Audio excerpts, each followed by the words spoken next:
Yep. Good morning, everyone. So, last session we learned about all data types, working with various data types. So, in the summary, we learned about TypeScript variables, data types.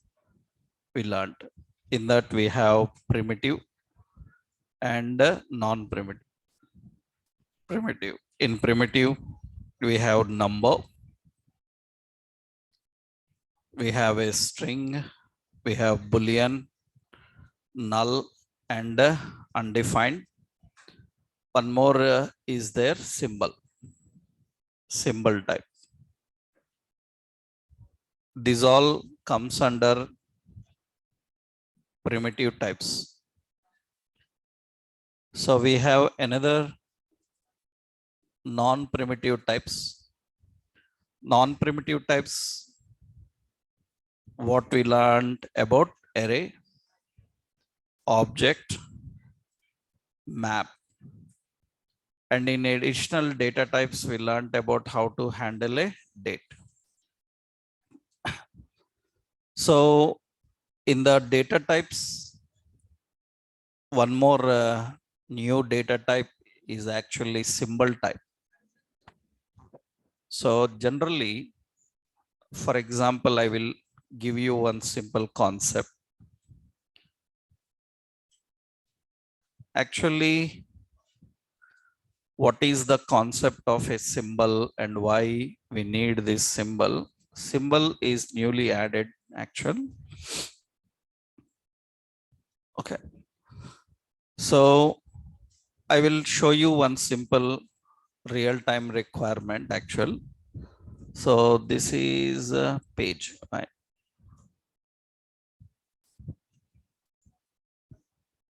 Yeah. So we are designing a simple form here. We are creating a simple form, a HTML form. Yes, you girls in the beginning. Are you ready? Do I need to wait some more time? Huh? Right. So here in the form, we are designing some elements, right? Here we have, suppose I am creating some data list, data term. We have username and data definition. We have some text.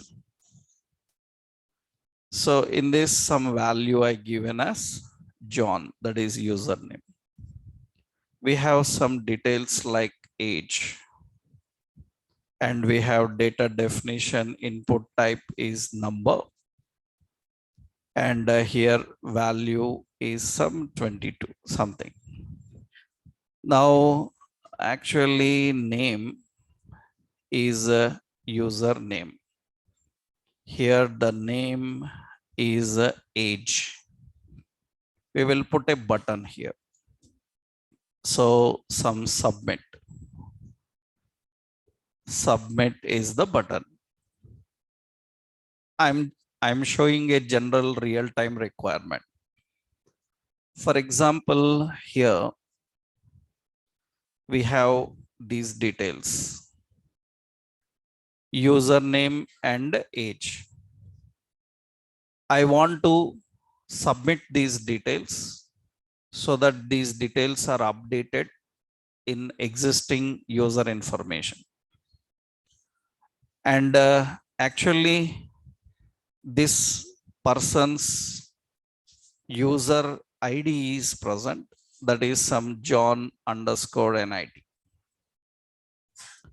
Now, usually how database logic will be generally like update command, update table with some values where so user ID is matching with is equal to some John _ NIT.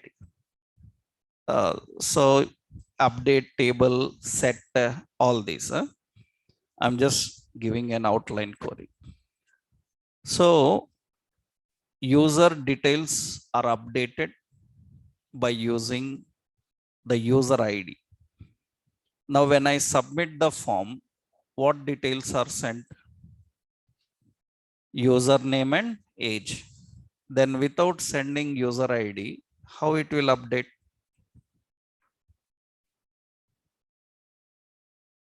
Point understood? Right. Now, tell me in general HTML, how to submit that user ID without showing that user ID. User ID should not be displayed on screen, but in the background that user ID must be submitted.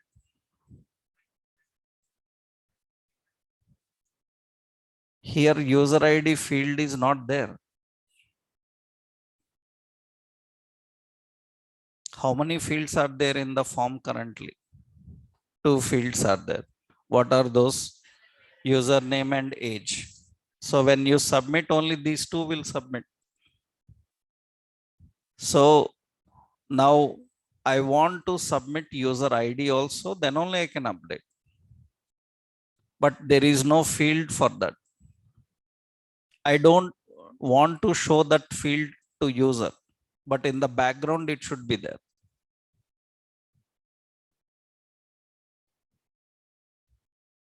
In HTML, to handle this, generally this is regular requirement, because we will not allow to display some details, but we submit those details in the backend. And this is possible. Actually, in HTML, you have to use, I am using an input type as hidden. There is a input type hidden. This hidden will have a name, user ID, and it will have the value John_NID. Now you can never see this on the screen. On the screen, what details are present? Username and age. But observe here, when I submit, it will submit the user ID also. User ID, username, and age. This is a very common requirement in real time. We design form. In that form, you know already, like suppose you have Google account, Gmail. Can you, what details you can change after creating account? You can change your passwords, you can change your email. Email means alternative email. You can change your mobile number. Can you change your ID? Not possible. But that means they will show, sometimes they will not show that ID, but they have to update based on ID.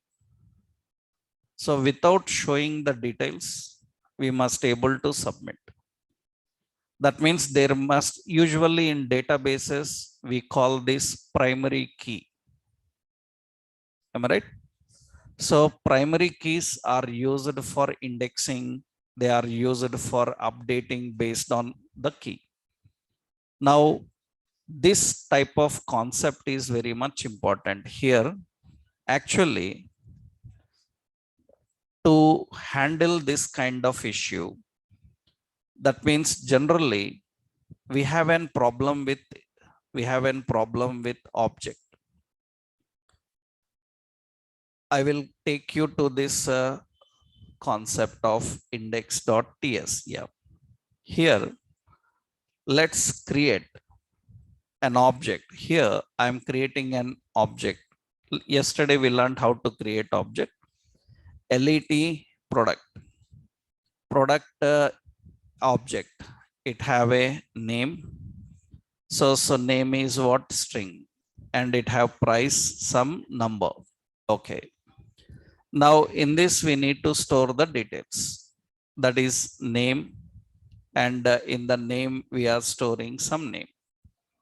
And we have price. In that, we are storing some price. These details are defined. Now, in order to handle this product, if product is having only name and price, then how we can update, delete the products? It must need a primary key. So unique primary key.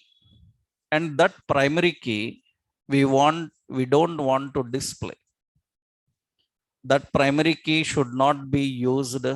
Suppose, how to read all the properties. How to read all the properties? I am writing a for var. What is it? Property. Property in what is it? Object. Product. We are reading all the properties, console.log, and what we have to print a property. That means I am printing every property here. Let's run this and see. I will run this in the command prompt. Let's open. Yep.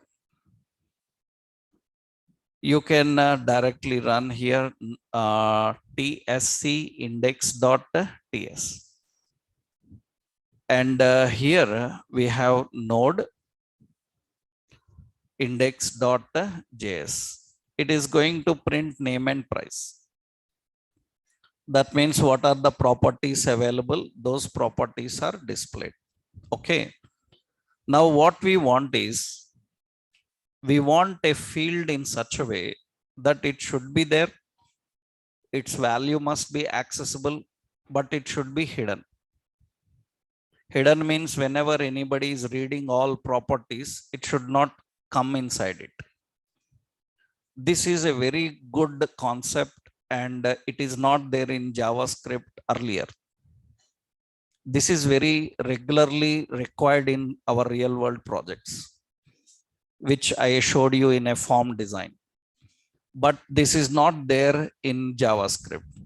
That's the reason in JavaScript, so ES6, they introduced a concept called symbol. Symbol. Actually, what is the concept about symbol is, it is a primitive data type of JavaScript introduced with the ES6 version. ES6 is JavaScript version. Already I told you JavaScript latest version is 22. ES6 is 2016. ES6, or people also call ECMA script 2016. That is version. From ES6, they introduced this symbol. Actually, it is used to configure. It is used to configure a unique reference for object. It is used to configure a unique reference for object. A unique reference can be configured for object by using symbol. Actually, so it is hidden. It is hidden in iterations. It is hidden in iterations. So it is hidden in iterations, but accessible individually. It is hidden in iterations, but accessible individually. So it is hidden in iterations. It will not come, but it is available. You can use it. So this is a symbol type, how we can configure symbol and use it. So generally, to define symbol, actually, suppose you see, I am using here, I am creating at the top, I am creating a constant In the constant, I defined product ID. Product ID is equal to, it's a symbol. Product ID is a symbol. Product ID is a symbol. And this product ID, in the object, we are configuring that product ID. That means we are defining the product ID, and into that we are passing some value. We are passing that value. But that product ID is not available. So the product ID is not available because here there is no mention about product ID. Suppose this is product ID. Product ID is what type? It is what type? Number. It is number type. So product ID is defined as number type, but you can see it is not there. That means it is saying that, so it is not assignable. It is not assignable. That means it is not available. Actually, the product ID is not assignable here. Later we will assign that. Usually what happens is we need to design a form interface and create that. We will learn. So I'm just explaining the scenario, right?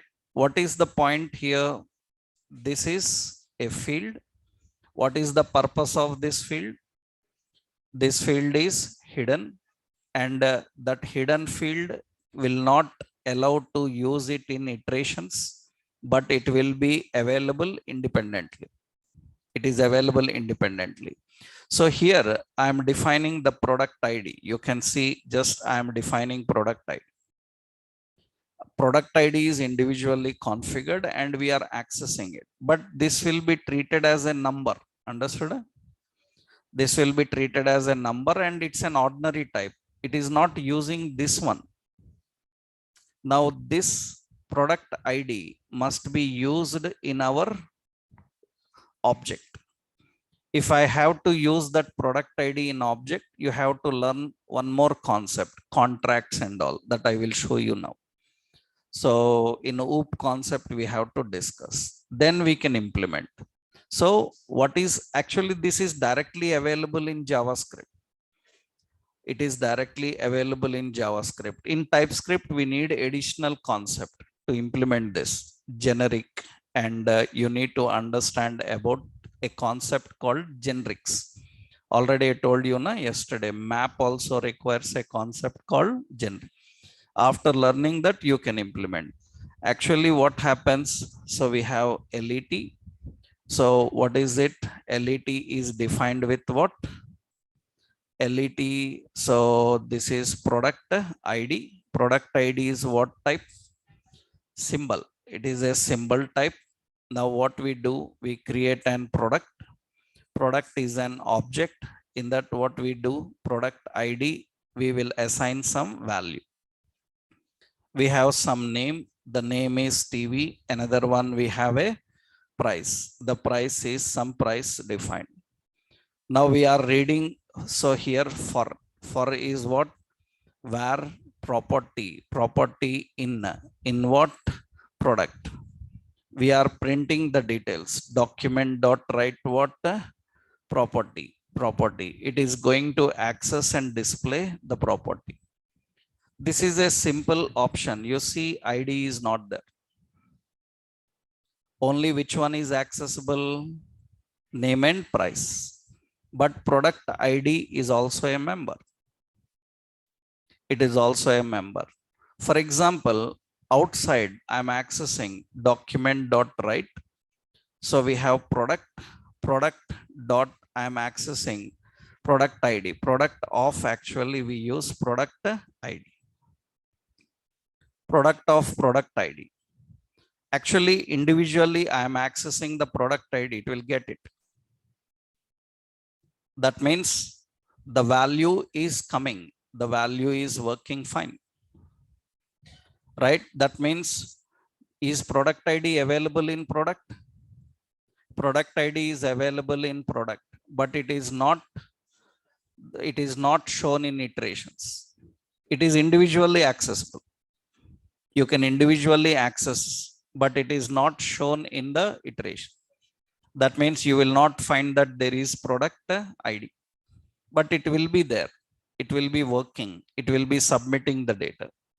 This to implement in TypeScript, you need some more additional concept, because TypeScript will not allow directly like this. In TypeScript, we need to use some OOP concepts and implement them. So JavaScript and TypeScript can use a new data type called what? Symbol type. What is the purpose of symbol type?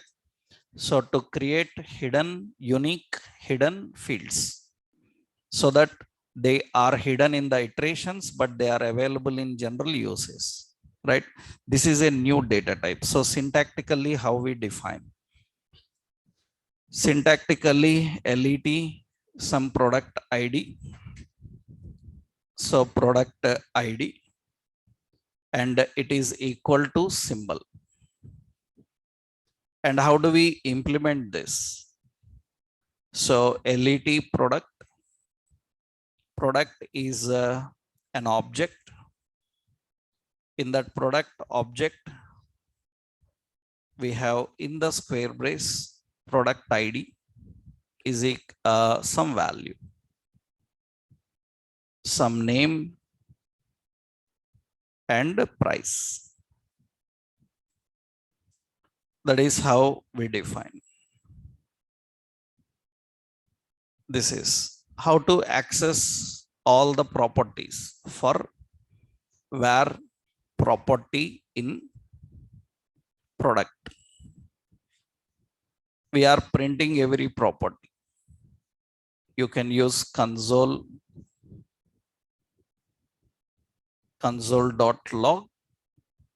You can print every property. Individually, if you want to access, console.log. So product ID, you can access like this. Product of product ID. That is how you can define.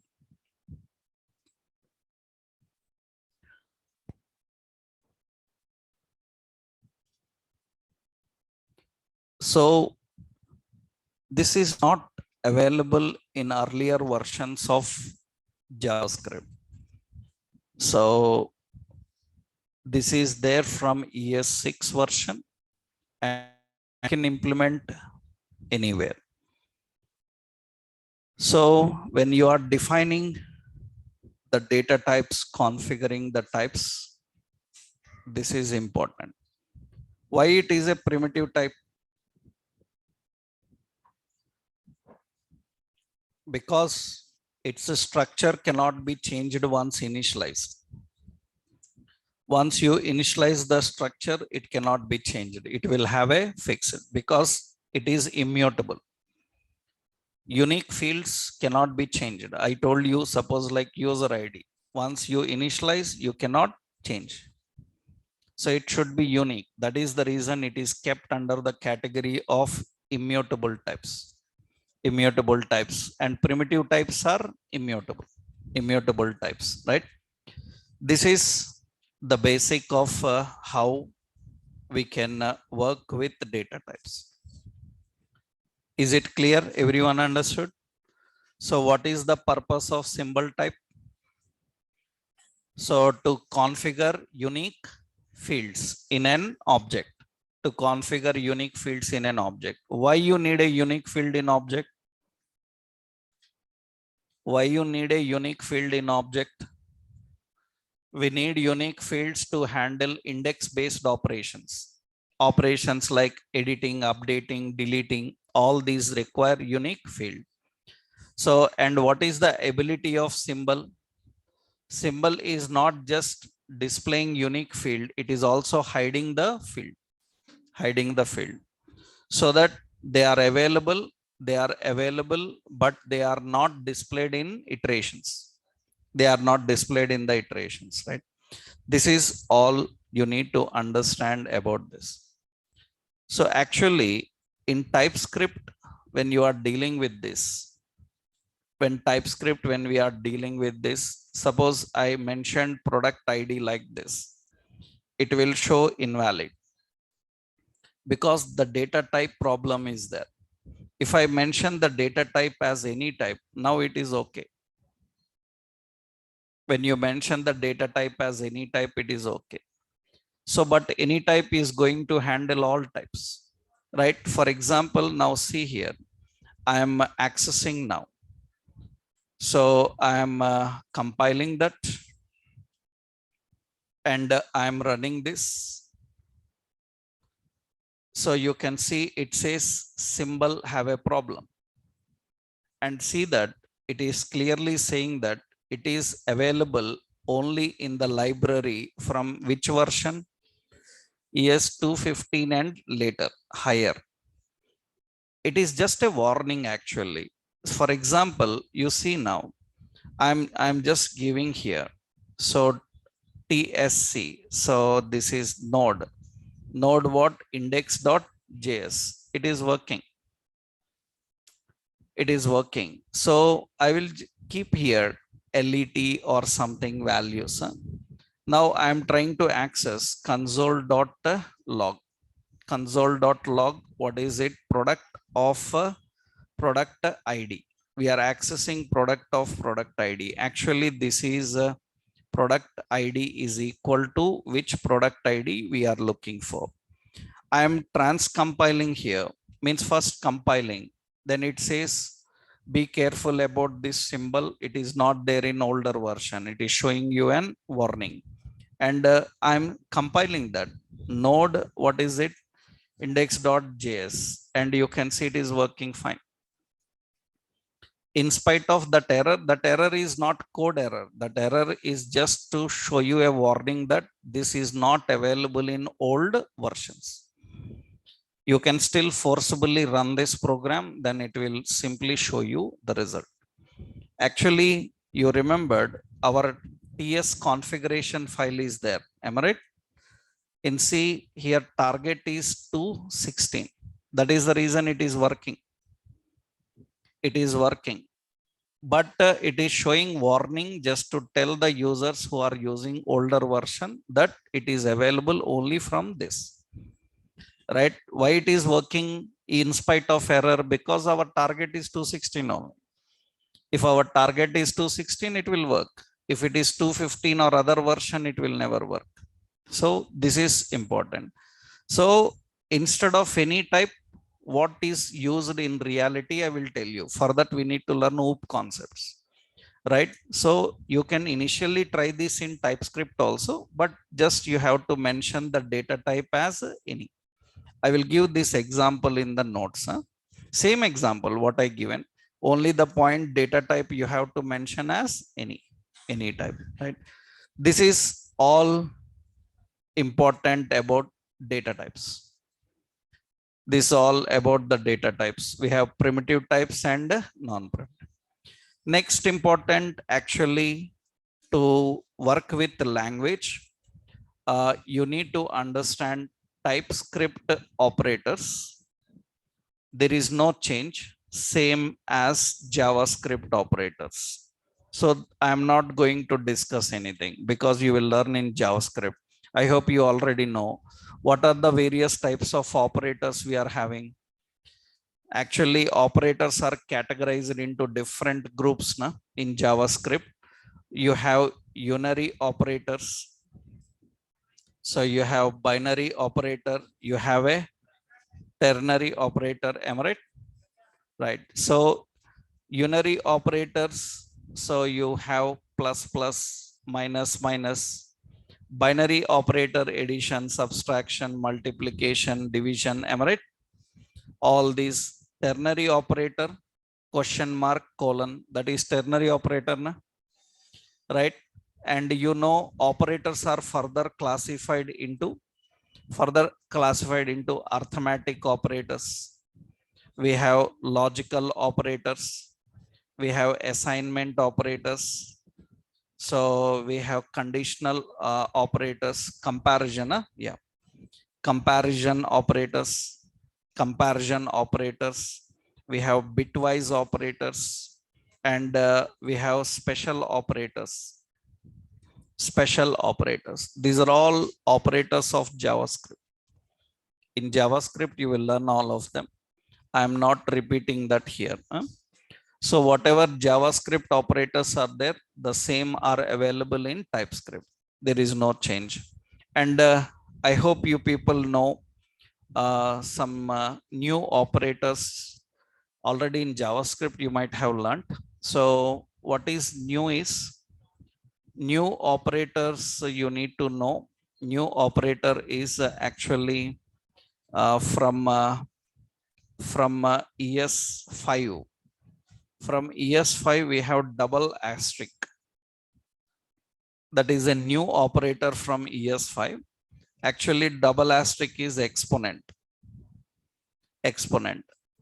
Suppose we say 2 double asterisk 3. That means 2 to the power of 3. It is 8. This is from ES5.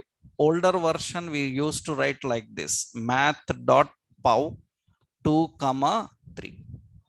That means it is also equal to 8. This is ES4 up to ES4, right? That is a new operator in JavaScript. So JavaScript ES5 onwards, you have a new operator called exponent operator. And of course, you people know, so what is the difference between double equal and triple equal? Am I right? You learned it, right? What is difference? What is difference between double equal and triple equal? So actually double equal can compare values of different types. Can compare values of different types. So triple equal is it can compare values only of same type. For example, generally in JavaScript, suppose 10 is equal to 10. One is string 10, another one is number 10. What is the result? True or false? It is true. In JavaScript, it is true because it internally converts that string 10 into a number and compares. That is reason it is true.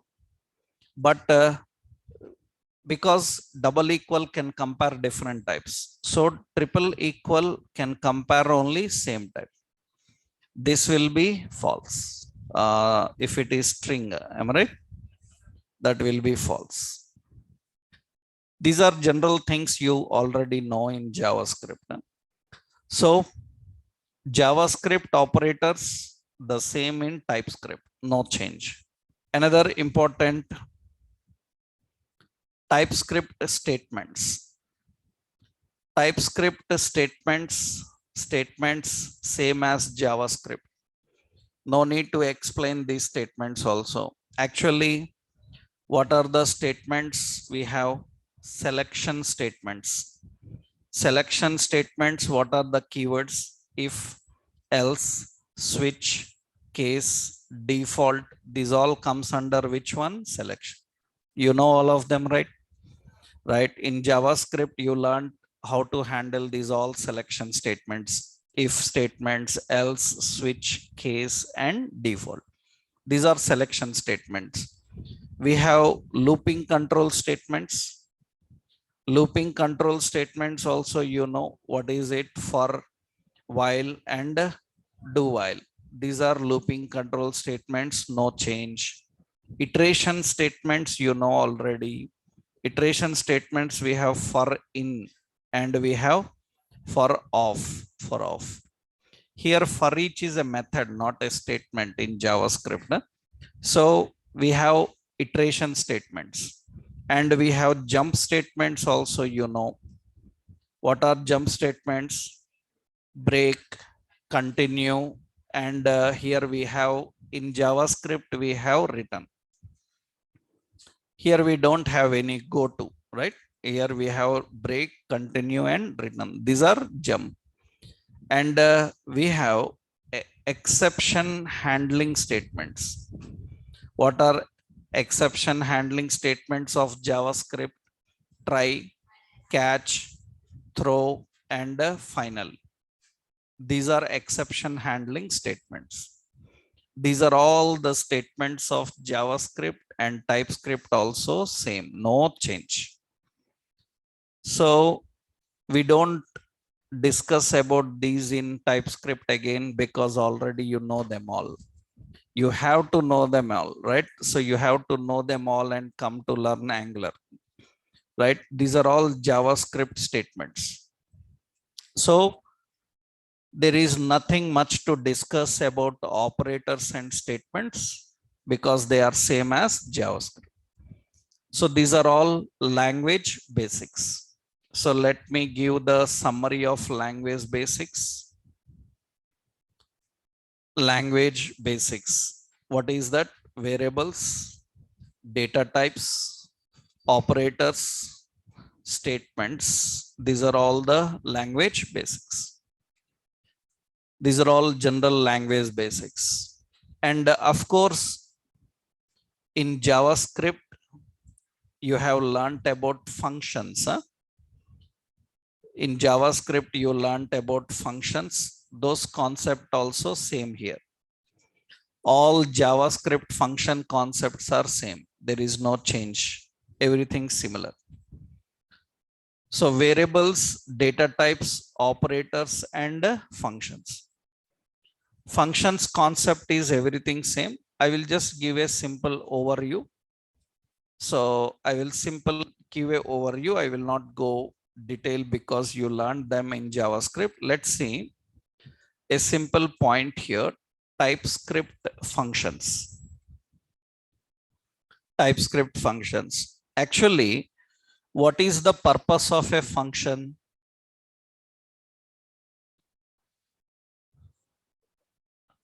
You can function, actually, technically speaking, a function is used in refactoring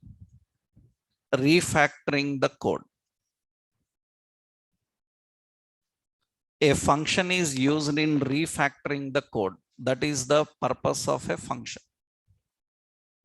Functions are used in refactoring the code.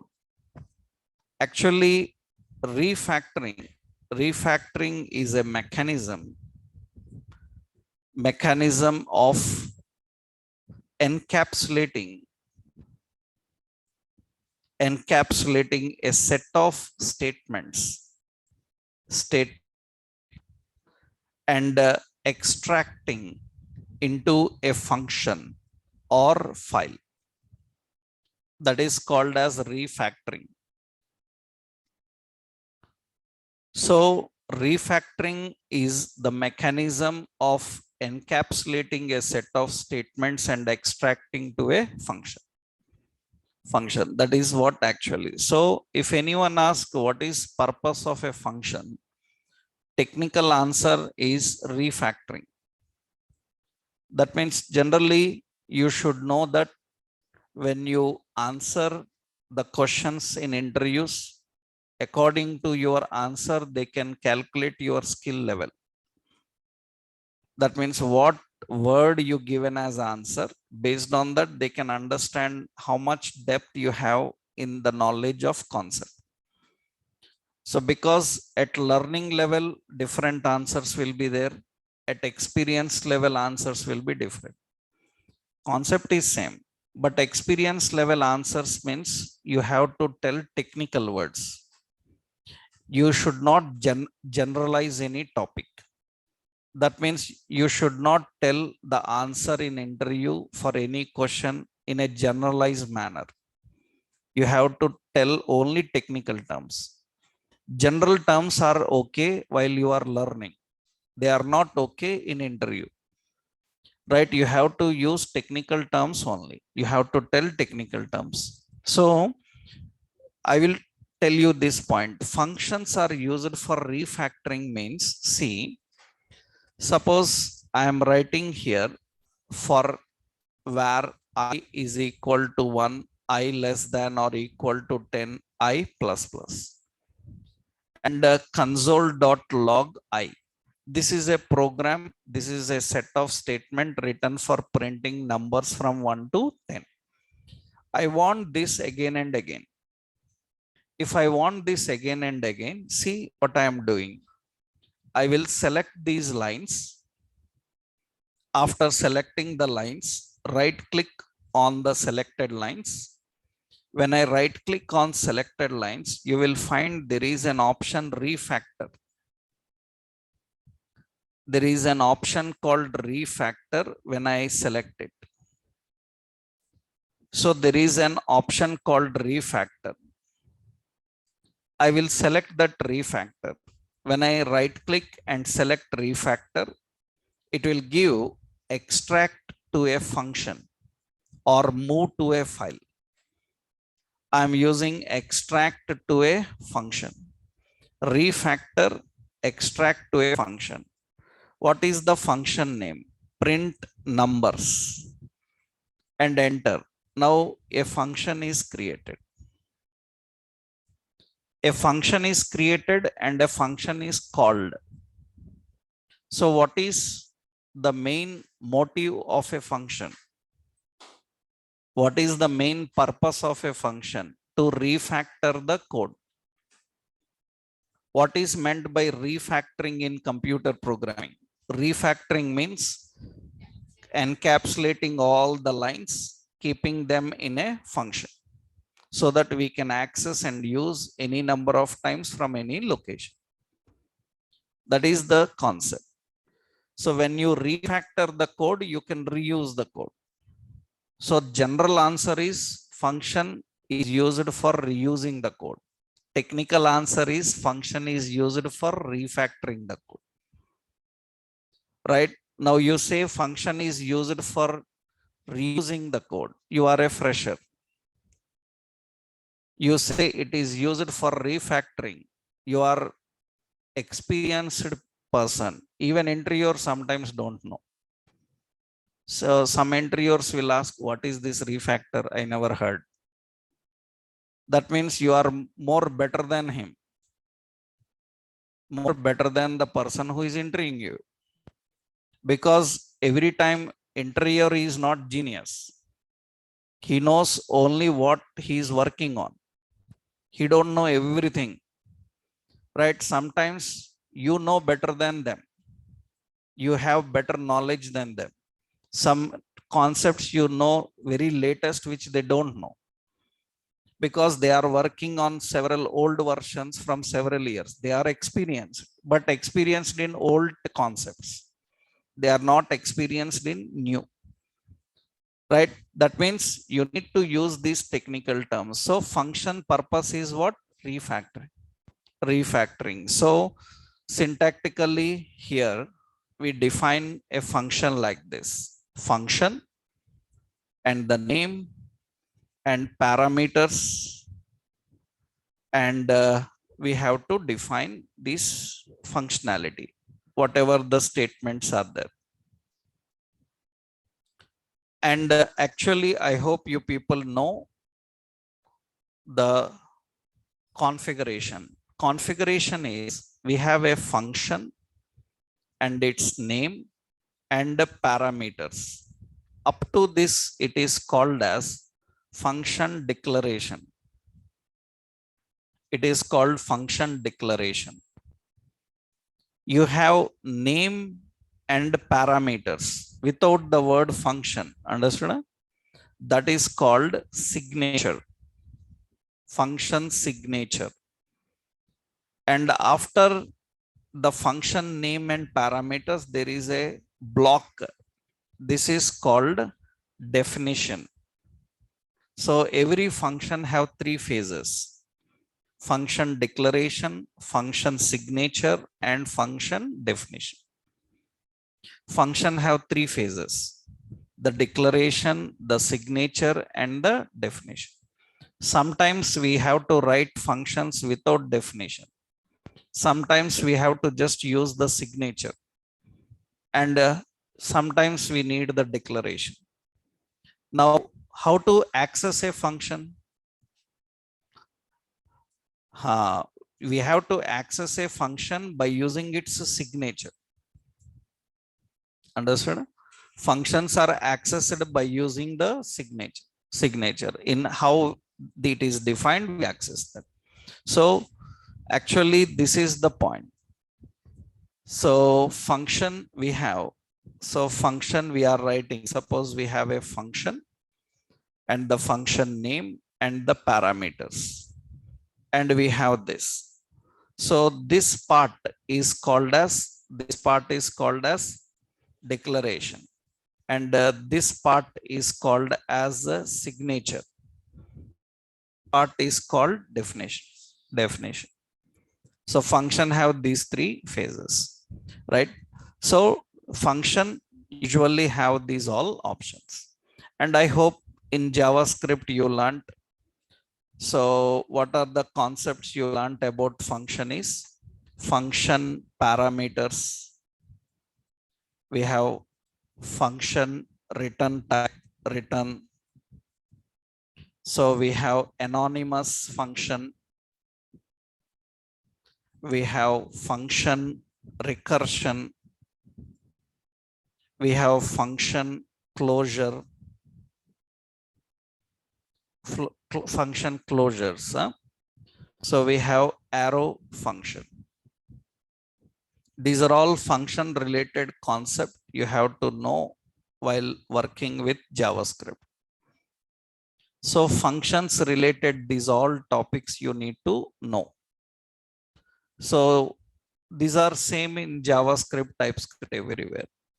Function parameters, function return types, anonymous functions, recursions, function closures, and arrow function. These are regularly learned in JavaScript, and we use here in TypeScript also in the same way. No change. Here no change. But here one change is there. What is that change? Is means about data type. Data type is the change that is strongly typed. So what we have to note here is TypeScript functions are same as JavaScript, but they are configured with data type for both function and parameters. Understood?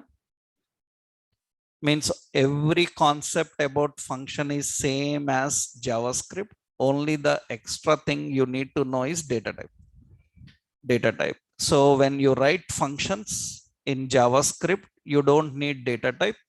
When you write functions in TypeScript, you need data type. So the difference I will show you here. I already uploaded one example related to arrays into the classroom. Similarly, I will upload one more document about functions. You go through, because I hope you learn already in JavaScript. If anybody don't know detailedly about all these in JavaScript, I will upload a document. Go through it. You have to learn them, right? So here I will show you what is difference in TypeScript. In difference in TypeScript is this. See, how do we define function in a TypeScript? Actually, we have function and function name. Function name I will define here as, suppose, hello. And this hello function will take a username. Username is a parameter, and its data type you have to mention string. And this function have to return some result. That means what we will do, so we will write here return. I will print some message hello, and we have to put a dynamic expression. What is it? Username. And what is the value it is returning? It is returning a string type. That means if it is returning string, the function return type is string. That is how we do. This is only the difference. In JavaScript, you don't have types. So here, additionally, you have to mention type. And if a function is written, function is welcome, and it is not having any parameters, it may have parameters and it is not returning anything. Console.log. So welcome to TypeScript. Now, in this case, what should be the type of the function? It is not returning any value. Then what is the type? It should be void. Am I right? So that is void type. Void indicates that it will not return any. So this is void type. So functions we are calling here hello. In that we entered some name, and another function is welcome. But this hello is returning a string. We need to print that string. Then we have to use console.log and we have to call hello. Into that we have to pass John username. Now this is how it is going to work. So TSC index and node JS, this is, it is going to work. So how it is going to return the result. So all concepts are same. Only one important is about the data type. So while declaring, the syntax will be like this. You have to create a function name and parameter type. After that, colon, the function type, and we need to define the function definition. So function will have a return type. So function will have a parameter type, and function will have definition. So only data type is additionally extra here, right? Now, some more points are there which are different in TypeScript. Those I will explain here. Actually, see, example, I will give this one. This example I will post here. This is the example for that. I will give you this in the note. Now, this is the TypeScript functions style. TypeScript function will be name with parameter and all. Now, what is new is here. Here, one simple note: if function is not returning any type, any value, then it is configured as what? Void. It is configured as void. That means we have a function, some welcome, and it is void. That is void. If it is returning anything, function, suppose addition is having A as number and B as number, and the complete return type also what? Number. Then it can do return A plus B like this. So in JavaScript, there is no data types, and here we have to define data type. So what is new? One more concept is actually you can define optional parameters. You can define optional parameters in TypeScript function, which is not possible in JavaScript. In JavaScript, there is no optional parameter. Every parameter is mandatory. In TypeScript, you have one extra facility. You can make any parameter as optional. You know how to do that. How to define an optional parameter? Question mark. Function. Suppose we have details. Details is expecting some name. Name is string type, comma, price. Price is question mark, what type, number. What does this means? Price is optional. Optional. Price is optional. So JavaScript don't have optional parameters. In JavaScript, every parameter is mandatory. But in TypeScript, the parameter can be optional. But here one rule is there. The rule is you cannot define a required parameter after optional parameter. That is the rule. You cannot define a required parameter after optional parameter. So that means optional parameters must be last parameters. You cannot have an optional parameter presiding with a required parameter. That means suppose we have function details, in that we have name, string type, price is a number type, and the stock is Boolean type. This is invalid. This is not valid. This is not valid. Not valid. Why it is not valid? Because price is what parameter? Optional parameter. After optional parameter, stock is a required parameter. It is not possible. If stock is also a optional parameter, that is okay. Otherwise, it is not possible. So all optional parameters must be at the end, the last. So that is one new rule you will learn, because in JavaScript, there is no restriction for this. And in JavaScript, every parameter is mandatory. In TypeScript, parameter can be optional, but it must be last. It must be last. You see here, I am writing this now. Suppose I am creating this function details. Details is expecting some name is a string type and price is a number type, and its type is void. Okay, now I am using price as optional. That is okay. After that, optional, then I am defining stock as a Boolean type.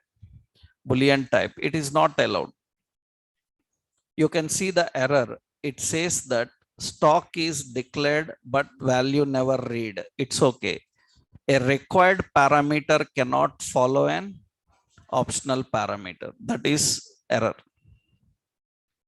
That means you cannot have a required parameter after the optional parameter. Optional parameters must be end at the last.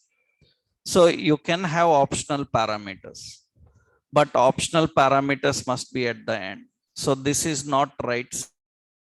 You can keep this and put here. Okay, na? That is okay. But you cannot keep at the end. So because all optional parameter must be end. Now here one important doubt will come. So doubt is, if user is not passing that price, how to handle it? If user is not passing the price, then we have to handle it by using, last session we learned undefined type. We don't know defined or undefined. You have to use defined or undefined. That means what we do, we write a logic here. If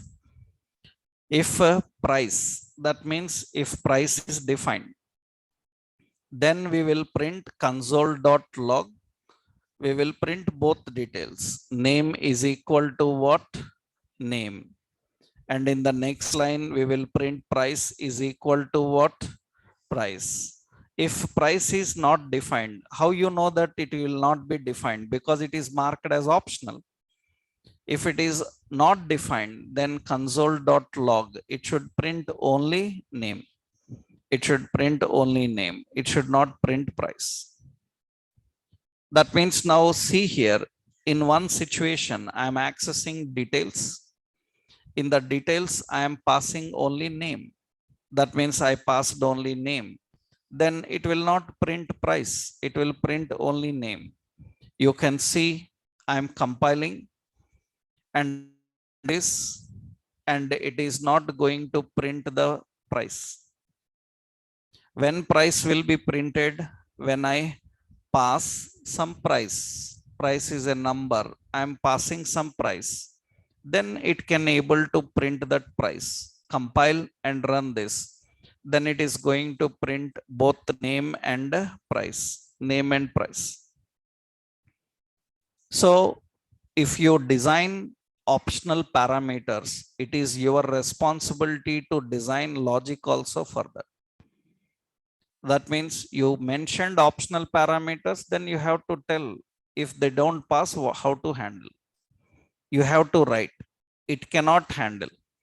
Because actually in other programming languages like Java, .NET, C++ and all, they support overloading of methods.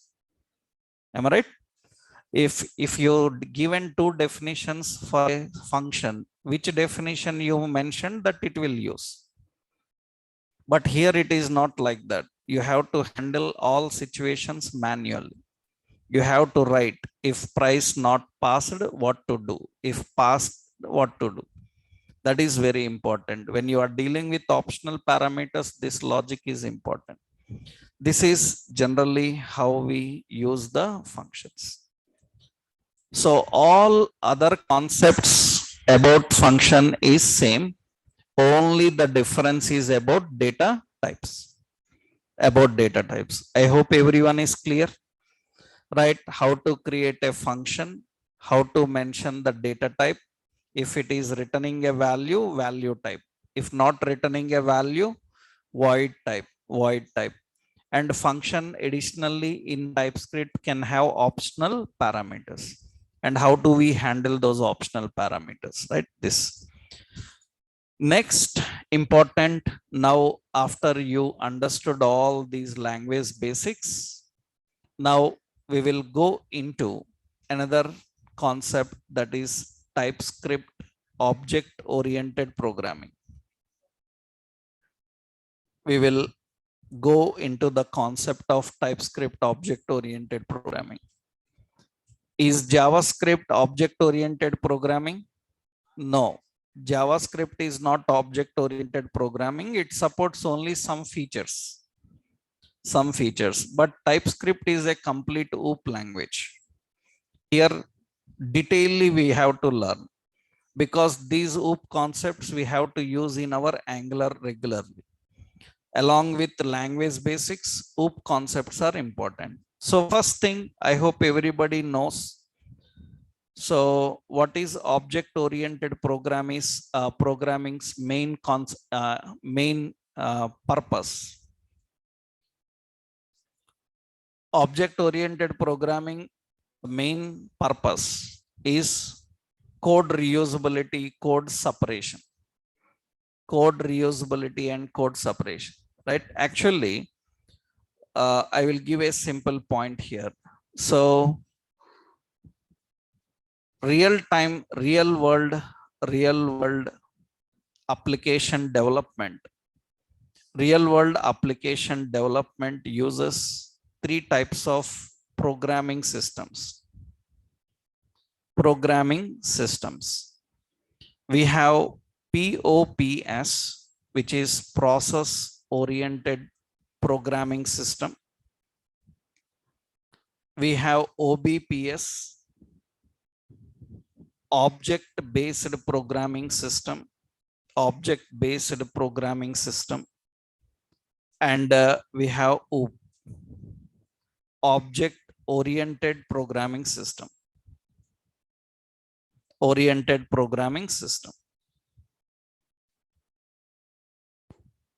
Generally, in real-time programming, real-time software development, there are three major programming systems used regularly. Remember, programming systems are different, programming approaches are different. These are programming systems. Actually, real world application development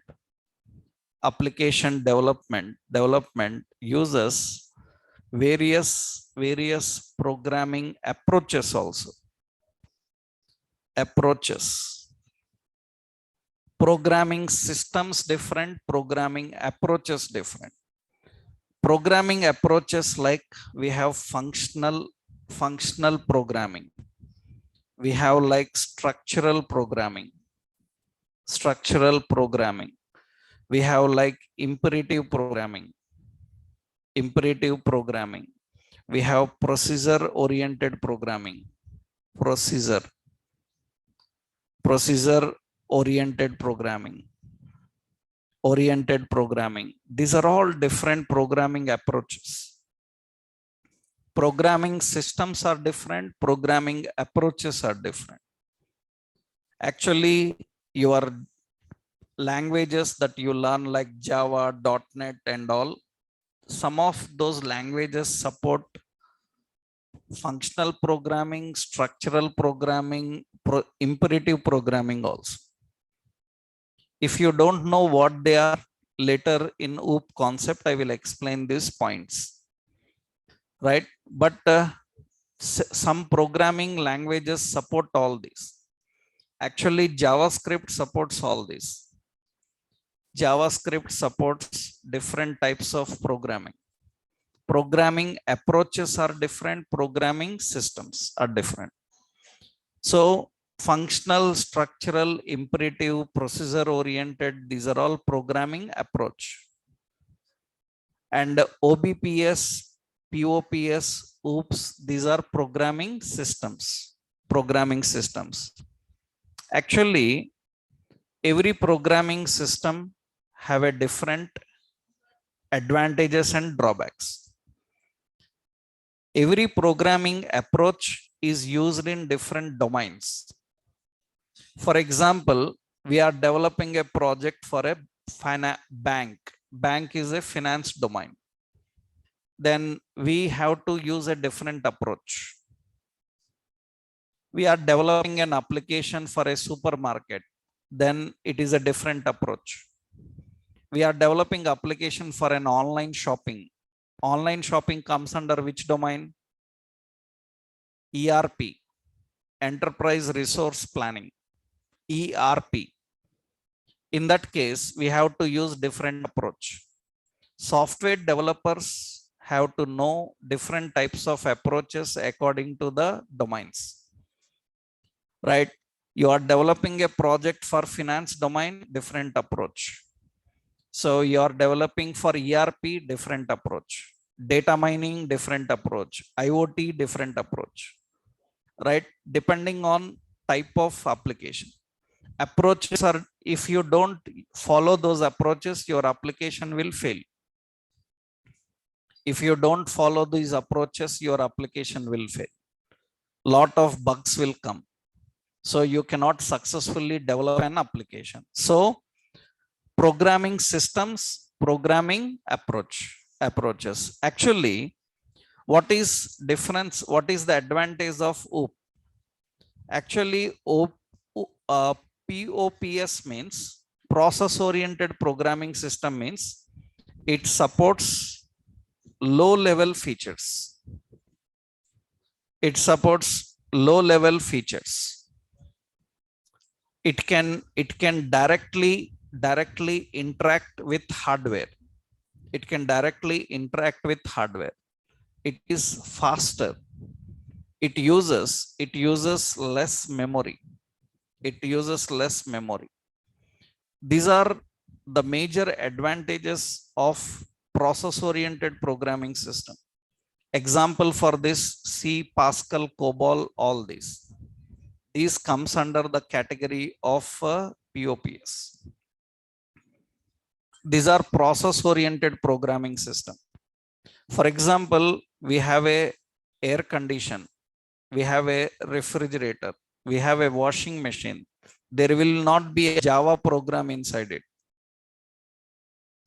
We don't have Java .NET programs in air conditions, refrigerator, washing machines, but they also need a software, and that software is controlled with a remote or a button, and you press a button. That software should directly control a fan speed. You push a button, it should directly control the compressor, increase decrease the temperature. This is not possible with your Java .NET. They don't do. They are not eligible also for doing that. That is the reason I hope you know you have embedded systems, right? Right. That is all done by using what?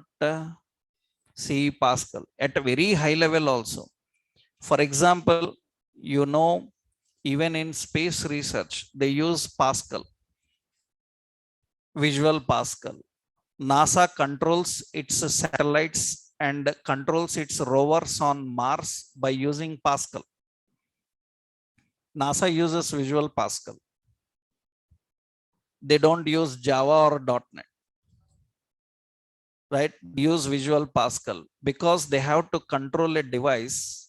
So from Earth on space. I hope you people know NASA have a rover on Mars, Curiosity and all, right? And do you know from Earth they have to give the command to rover, and if they give a command turn right, this command it will take 8 days to reach to Mars. 8 days to reach to Mars. After 8 days, after reaching to Mars, there the robot receives and processes the command. It will take 4 days. Total in 14 days or 15 days, it will turn right. Then a Java program cannot reach. Java program means it will reach after 5 years. That means from here they say turn right. After 5 years, it will turn right. And it is impossible even to reach there sometimes. That means a lightweight program should run there. So that means actually Mars days are calculated on Sol, S-O-L. I hope you people know.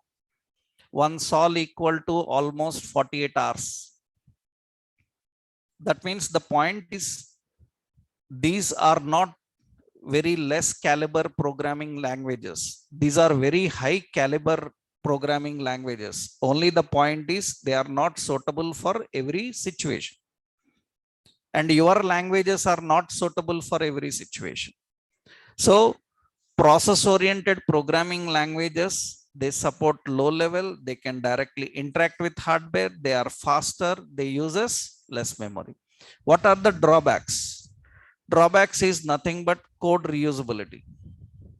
Code reusability issues, code separation issues, code reusability issues, code separation issues will be there. Dynamic memory issues will come. Dynamic memory allocation issues will come. Code security issues will come. Code security issues will come. These are all the problems of process-oriented programming. Not only that, extensibility issues will come. Extensibility issues are major. For example, have you ever seen that an air condition software updates every few days? Have you ever seen washing machine software updates every few days? Once it is designed, finish. You can't update. You can't do any updates. You can't add new features. No extensibility. Once it is designed, it is finished. Right?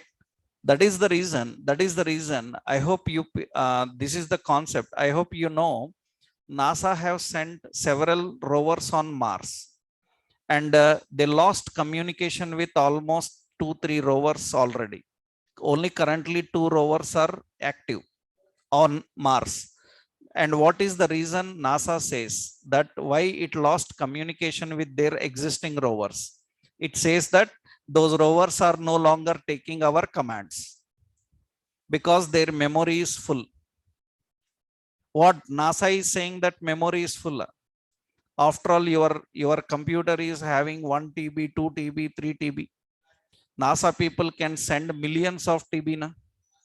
They can't send because they have to complete rover weight itself will be hard disk size. Right? They have to send a small chip. Once it is full, it cannot be extended. Finish. That means, you know already, right? Whenever a satellite is launched, they will say that its lifespan is 5 years.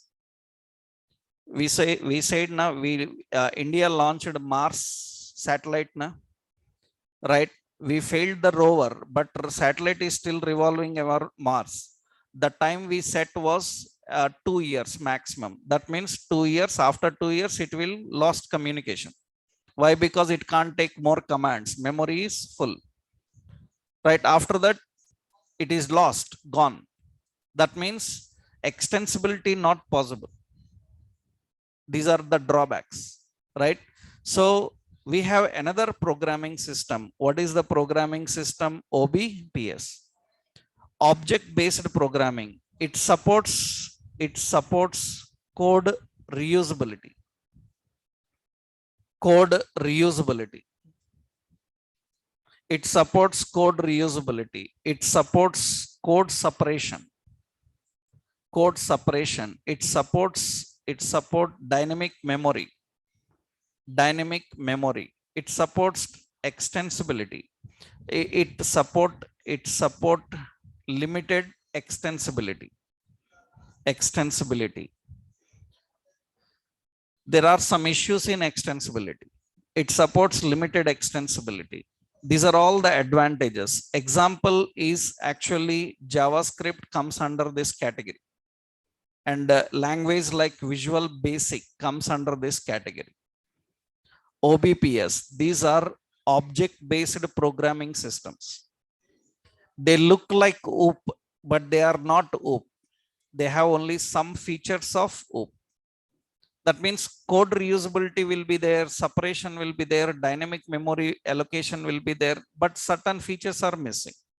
That means what are the issues? Issues nothing but will not support dynamic polymorphism. Polymorphism. You know what is dynamic polymorphism? No problem. We will learn here, right? What is dynamic polymorphism?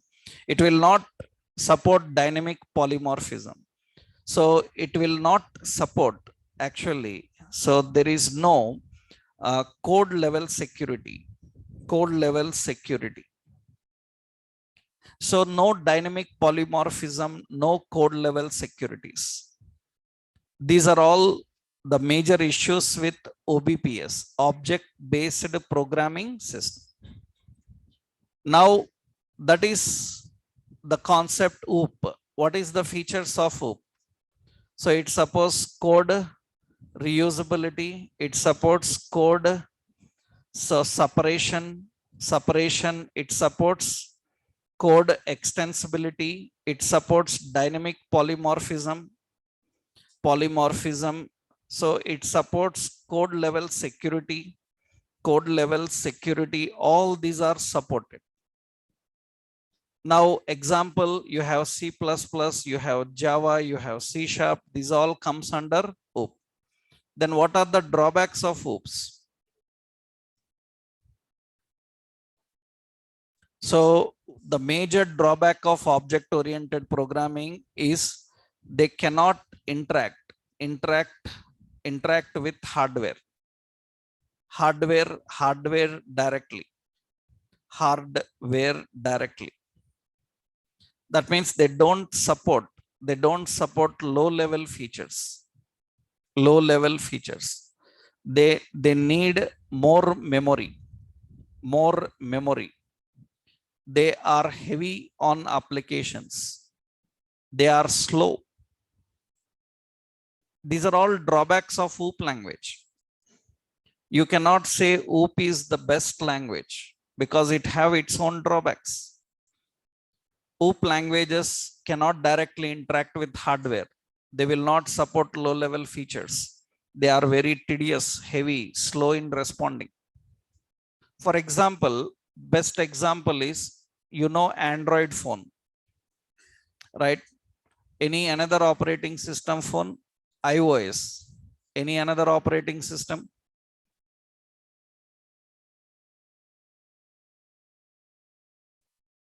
Only Android and iOS, you know. Any another operating system? Do you know which operating system non-smartphones use? Suppose it is not a smartphone. So they use an operating system called Symbian. You know? Heard about that? No? Symbian. Symbian is the operating system used by the phones which are not smart. That means no touch screen, nothing. You have general character based phones. Na? They use Symbian operating system. Actually, you take two phones, 1,000 rupees Symbian phone, 20,000 rupees your Android phone. You turn on these two phones, then Symbian phone will get ready first. Symbian phone will never hang up. Am I right? Symbian phone will be responding fast, but your Android phone still loading. Your Android phone will hang up certain times. It will not immediately respond to your interactions. That means if you want facilities, you have to compromise with speed. You have to compromise with performance. You have to compromise with the heaviness of the application, TDS we call. That means the point is actually, I hope you know, currently you are using operating system like Windows, you know. Windows operating system, approximately it is 10 GB. But do you know, several years back when we used computers, we used to operate entire computer using a floppy disk, you know, floppy disk. Do you know the capacity of floppy disk? 1.44 MB. That is the maximum capacity of a floppy disk. In that, we have an operating system, we have softwares, we have our own personal files. Understood? That means now 1 MB, nothing, one photo also will not come. Right? We used to maintain an operating system in that floppy, a softwares in that floppy, along with our files. 1 MB. That means these are lightweight, these are faster. Now we want more graphics. I want colors, I want background, my photo. In that case, you have to compromise with space, speed, right? That means object-oriented programming is not great every time. It have its own drawbacks. So that is the reason, depending on situation, we implement different. What are the main drawbacks of OOPS? If anybody asks, what are the drawbacks of OOPS? The main drawbacks, it will not support low-level features. So it cannot directly interact with hardware. It uses more memory and it is heavy. It is slow interactions. These are all drawbacks. So TypeScript, one of the greatest feature about TypeScript, I told you in the introduction itself. TypeScript is built in TypeScript. You remember? So TypeScript can directly interact with hardware. TypeScript uses less memory. TypeScript is faster. That means it is more better than traditional OOP languages.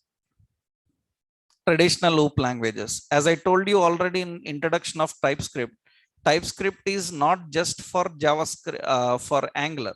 TypeScript is individually used by developers to build large-scale applications. Right? So these are the major advantages of OOP and drawbacks. Now, if anybody asks, okay, if these are the features of OOPs, what is inheritance, polymorphism, encapsulation? I am calling these as features of OOPs.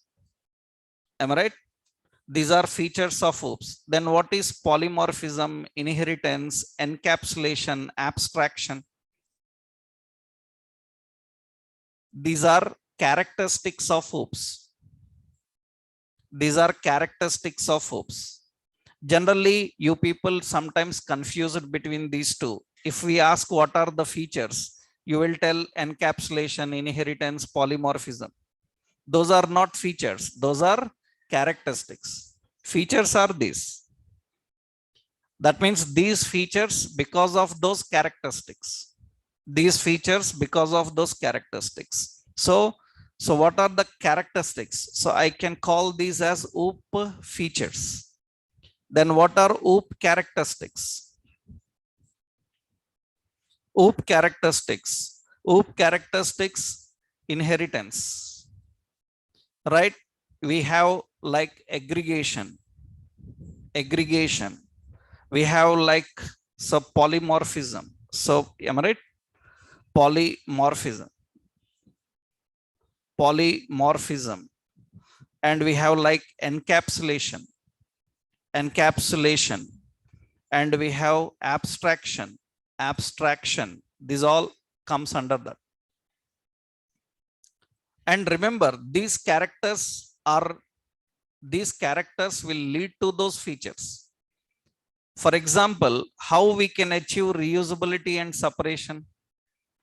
By using inheritance and aggregation. By using inheritance and aggregation, we can achieve reusability and separation. How we can handle extensibility? By using inheritance. Inheritance is for reusability as well as extensibility. How we can handle security? By using abstraction.